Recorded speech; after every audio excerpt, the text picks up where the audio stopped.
A mediados del siglo XIX, Milán no era una ciudad romántica. Era un paisaje de chimeneas, fábricas húmedas y calles donde el carbón se mezclaba con el miedo. Las epidemias recorrían los barrios obreros como una sombra y cada familia conocía a alguien que había caído enfermo sin explicación. En ese mundo de boticas oscuras, frascos polvorientos y pasillos donde el olor a alcohol medicinal era parte del aire, trabajaba un hombre silencioso, Bernardino Branca. No era médico, pero conocía las hierbas como quien ha pasado su vida escuchando a la tierra. Veía el dolor en la mirada de la gente, estómagos revueltos, nervios quebrados, fiebres tercas, y empezó a mezclar raíces, cortezas, plantas que venían de continentes lejanos. 27 ingredientes que parecían no tener nada en común hasta que él los reunió. Aquel líquido oscuro no nació para brindar, nació para aliviar, pero estaba destinado a algo mucho más grande, a cruzar océanos, a convertirse en un ritual, a sobrevivir a siglos enteros. Y todo empezó aquí, en una ciudad herida que buscaba una cura. Milán, 1845. Una ciudad gris, húmeda y cansada. El sonido de las fábricas despertaba antes que las personas, y el aire, cargado de carbón y enfermedad, parecía pesar sobre cada esquina. Las epidemias recorrían los barrios obreros como un recordatorio constante de que la modernidad también traía heridas nuevas. En medio de ese paisaje oscuro vivía Bernardino Branca, un herborista autodidacta que no presumía de títulos, pero sí de una intuición que pocos comprendían.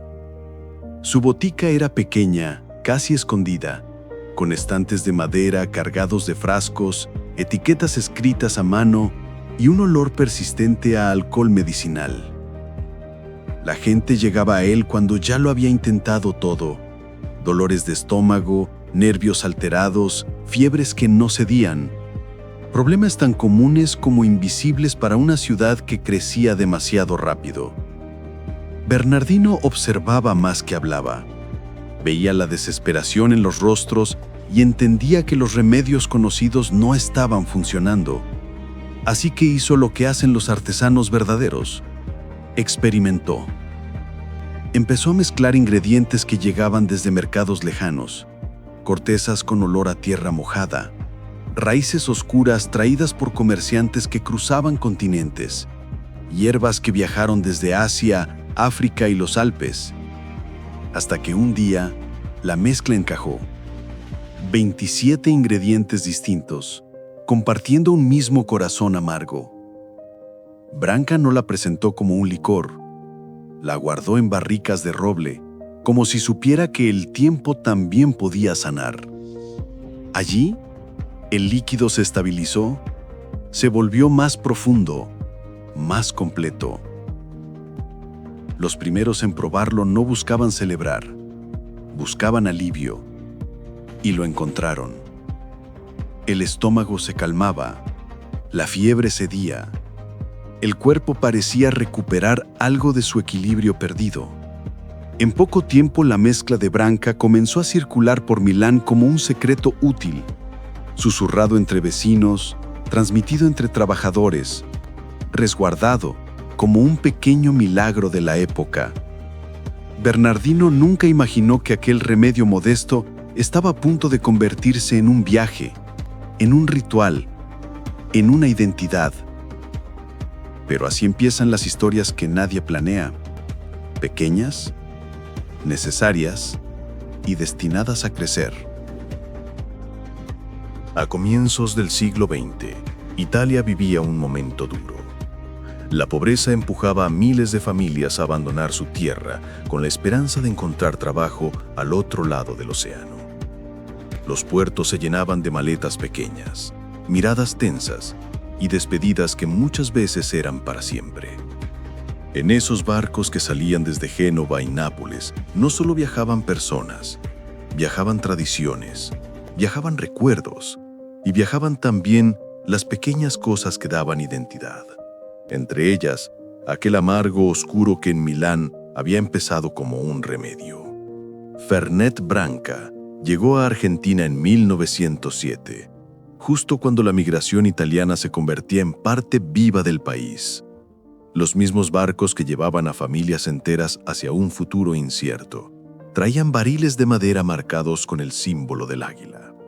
Cuando los inmigrantes pisaban Buenos Aires, encontraban una ciudad que, como ellos, estaba creciendo a un ritmo feroz. Puertos bulliciosos, mercados llenos de acentos diferentes y barrios obreros donde la vida era dura, pero la mesa siempre se compartía. Fue en esas sobremesas, después de comidas pesadas, largas y ruidosas, donde el Fernet empezó a encontrar su lugar. Primero como digestivo, como un gesto de hospitalidad entre trabajadores. Luego, como parte del ritual cotidiano.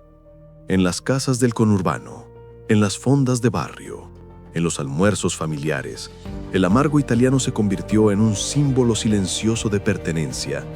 Era la bebida que recordaba a casa, pero también la que ayudaba a construir una nueva.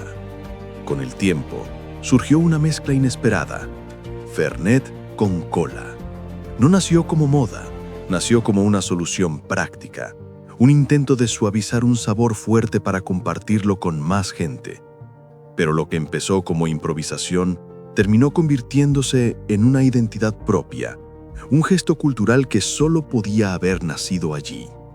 En 1925, la presencia del Fernet en Argentina ya era tan profunda que la familia Branca decidió construir una planta en Buenos Aires. El amargo ya no era solo un visitante, para convertirse en parte de la casa. En ese país de migrantes y obreros, el Fernet ya no era solo italiano, era argentino también. Era de todos los que habían dejado atrás un pedazo de vida para empezar otra en tierras desconocidas. Y sin darse cuenta, aquella bebida que nació como un remedio en una botica de Milán acababa de iniciar su transformación cultural más poderosa.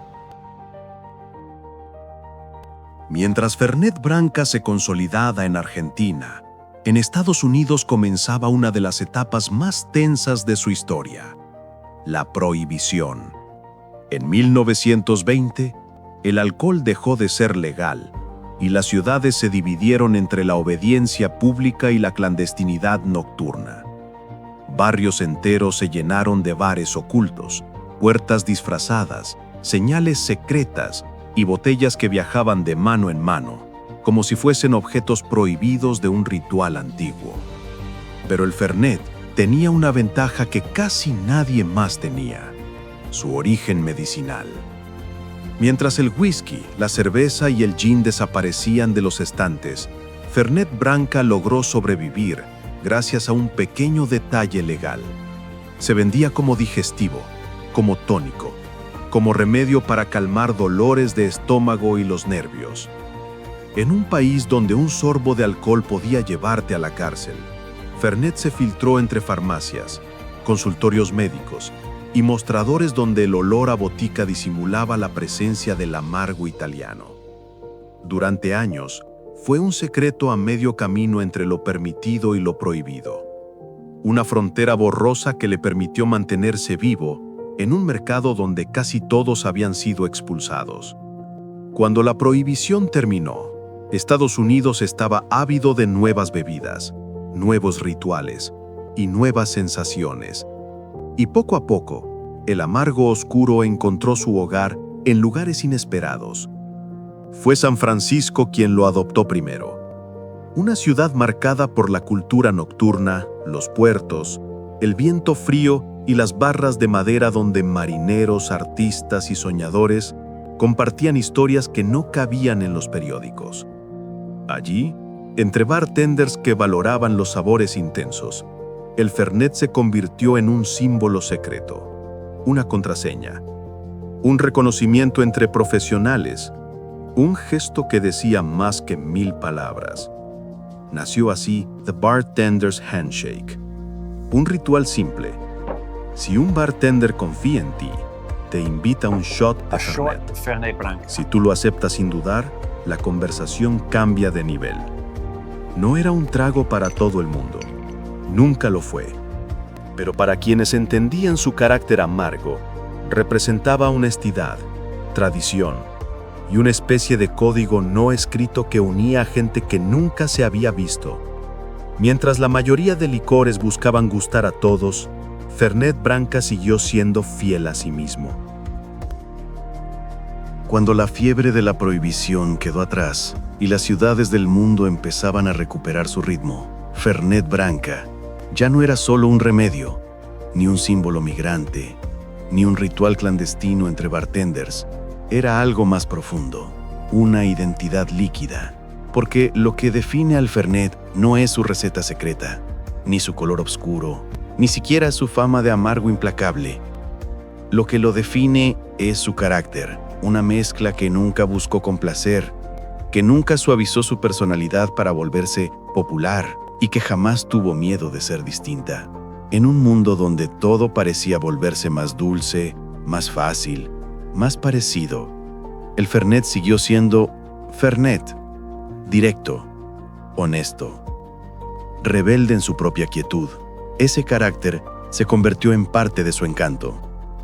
Mientras algunos lo rechazaban en el primer sorbo, otros sentían en esa amargura la misma sensación que se tiene al escuchar una historia real. Dura en la superficie, pero verdadera hasta el fondo. Y detrás de ese carácter, había una familia que nunca dejó de cuidarlo. Los Branca mantuvieron la receta resguardada durante generaciones, transmitida como un legado casi sagrado, protegida de modas, intereses y tentaciones de simplificar el proceso, porque el Fernet no se hace rápido, no se fabrica en masa, no se adapta al mercado, se respeta. Las barricas donde descansa, algunas gigantes, como la mítica de 15,000 litros, parecen piezas de un museo vivo. El aroma de madera antigua y hierbas profundas se mezcla con la quietud de un espacio donde el tiempo parece moverse más lento. Milán conserva su destilería original y Argentina presume la suya con el orgullo de quien adoptó algo extranjero y lo transformó en símbolo propio. Hoy, en bares de todo el mundo, Fernet Branca ocupa un lugar extraño. Nunca está en el centro del escenario, pero cuando alguien lo pide, la barra entera parece entender algo. No es un trago casual, es una declaración. En Buenos Aires, es parte de celebraciones, partidos, sobremesas interminables. En San Francisco, sigue siendo código entre bartenders. En Italia resiste como un clásico improbable. Y en muchos otros rincones, funciona como puente entre personas que quizá nunca se habrían hablado, si no fuese por ese sabor que divide, pero une. Porque al final, el Fernet es eso, un licor que no nació para gustar, pero que terminó marcando a todos los que lo aceptaron como es. No tiene prisa, no tiene filtros, no tiene miedo a su propia identidad. Y quizá por eso ha sobrevivido a epidemias, migraciones, prohibiciones, modas y a todos esos años en los que el mundo quiso dulcificarlo todo. Fernet Branca sigue aquí, porque nunca intentó ser otra cosa. Y ese es su legado más poderoso. Así que la próxima vez que veas una botella de Fernet Branca, recuerda que no estás mirando solo un licor. Estás mirando un viaje que empezó en una botica oscura de Milán. Cruzó océanos con familias que buscaban una vida nueva. Se escondió en farmacias para sobrevivir a la prohibición y terminó convirtiéndose en un símbolo para quienes no tienen miedo de abrazar los sabores que cuentan la verdad. Si te ha gustado esta historia y quieres seguir descubriendo el alma, el origen y el misterio de las bebidas más icónicas del mundo, suscríbete, deja tu like y acompáñame en el próximo capítulo de Cheersy, porque aquí, cada sorbo cuenta una historia.